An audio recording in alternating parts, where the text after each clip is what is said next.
purpose in mind? Obviously, when DQ calls and those guys call and say, "Look, we think you belong here," what was your mindset? Well, I think first and foremost, I just thought it was a great opportunity. It's an awesome staff. We had a bunch of just great vet players that have been around. So when they came calling for me, I couldn't say no. Honestly, I wanted to try to stay west. I wanted to be closer to home. But with these guys and this opportunity, I couldn't pass it up. Mm-hmm. And as a veteran, you're overseeing a guy who's played .1 point of football here in the National Football League. What are you seeing, and how can you help him?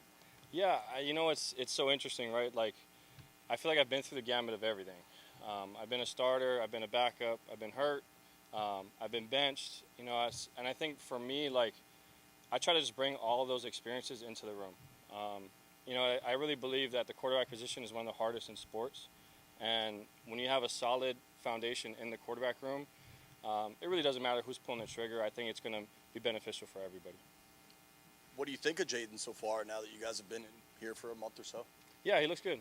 I think he really moves well, throws the ball well, and for a young guy that's coming in, seems to really command the offense, and I think that's important. I think that's very important in the quarterback position to be able to stand in front of these guys, especially older players, and kind of nail it and say, I got this, I got it figured out. So I think he's done a great job of that, and we just got to continue to help him grow and develop. And I think at the end of the day, when we're all competing in that room, it makes every one of us better. How important was it for you to work with Brian Johnson further? He's awesome. I can't say enough good words and good things about him. He is also part of the reason why I came. I think from a football mind standpoint, he's one of the better ones that I've been around. And I just think the person itself, he's high integrity guy, and I just try to surround myself with that kind of people. As you get older in this league, you've been around, you're just trying to surround yourself with good people, and I really think that's what they're building here. Now that you've been around Cliff for at least a few weeks, how would you describe the offense just in general? How would you describe it? Fun. I love it. I think, again, someone that's really incorporated what he loves to do, but also he tries to put each and every single one of us in the best position possible. So that may look different, right? It may look different for Jaden. It may look different for me. It may look different for Jeff or Sam. And also kind of depends on who's in there when they're skill guys. So when you're able to do that and be very versatile, especially as a play caller, I think that's really cool. And I think for us as players, it's a lot of confidence boosting. And Dan preached competition at every position, including quarterback. What's your sense of the competition with you and Jaden? Well, I think competition makes everybody better. Regardless of who is the starter day one. I checked my ego a long time ago. And I really believe that when you have a healthy quarterback room that's really just trying to compete and make each other better, you're going to eventually get everybody in that room to play at their best level. So regardless of who's the starter week one, I'm going to do everything I can to be the best version of myself and also bring out the best out of my teammates. How did you check your ego, and how is that different than you were in Philly or Atlanta?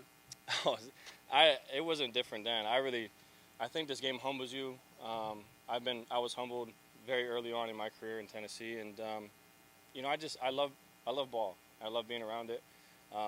So regardless of what my situation entails, I put a smile on my face, and I love coming to work. And that's not going to be any different if I'm here or somewhere else. I don't change that mentality for anything.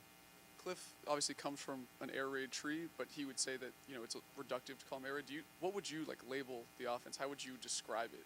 See, I don't think you can put labels on it. I think that's what's the beautiful thing about it. And I wouldn't want to kind of limit what it looks like. For us, it's fun to play in. There's so many different aspects that you can get into, but to label it something, I think, does it a disservice. You mentioned surrounding yourself with good people in this situation. It's all fairly new here. The name's new, the ownership's new, the coaches. Do you think about that as a player, the chance to kind of start something and set something here? Absolutely. I think that's part of, again, there's a lot of factors that really led to me coming here, but to be kind of a part of a new regime, a new owner, new staff, new players, I think it's a great opportunity to kind of set the trajectory for a franchise, and that opportunity itself was something that I was excited to be a part of. You know, I'm sure intrinsically you want to be that starting quarterback again. So how do you find that balance of competing but also being that mentor? Well, I think it's competing with yourself. I learned a long time ago, when you try to compare yourself or you try to compete against somebody else, you're really just trying to be better than, you know, what's in front of you. And I think if you try to focus on being the best version of yourself every day and competing that way, you'll find that you're making better plays, you're making better decisions. So I look at it from that standpoint of just like, how can I get better myself? At the same time, just kind of bringing up the quarterback room as well. What year number is this for you in the end? This is 10. So that fire. Oh, it's still there. How's this? Explain that. Yeah. How's it still there even at year 10? Yeah, the passion's still there. To be honest with you, there's moments when it wasn't there. You know, whether it was situations that I had previously in my career, that kind of knock you down. But being around this staff, being around someone like Brian again, you know, you find the love. And I've kind of had this roller coaster of emotions through my career of my love with the game and my love of football. And when you come to work and you got such a great energy and a great group of guys, it kind of just ignites that again. And like I said, I wouldn't pass this opportunity up for anything, and I've been really enjoying it.